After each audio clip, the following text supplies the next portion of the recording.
Un nouveau rebondissement est survenu entre Washington et Téhéran hier. Les pourparlers pour mettre fin à la guerre n'auront pas lieu hier. Une délégation iranienne était pourtant présente au Pakistan pour entamer une deuxième session de négociation. Wilfried de Villers, Donald Trump a finalement annulé le déplacement de ses émissaires à Islamabad.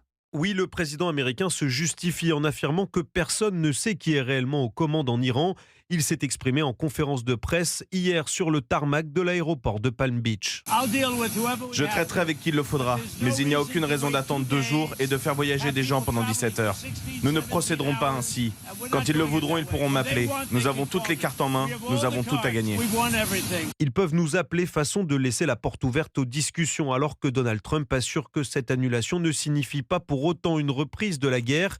Il évoque même une réunion avec l'Iran au Pakistan mardi prochain. Quant à Abbas Araghchi, le chef de la diplomatie iranienne, il doit revenir à Islamabad pour quelques heures aujourd'hui. Mais les négociations avancent difficilement, notamment sur la question du détroit d'Ormuz. Les gardiens de la révolution, l'armée idéologique du régime islamiste, affirment que le contrôle du détroit est la stratégie définitive de l'Iran. Et ils menacent à nouveau les États-Unis d'une réponse militaire en cas de maintien du blocus maritime américain. Wilfried de Villers pour Europe 1.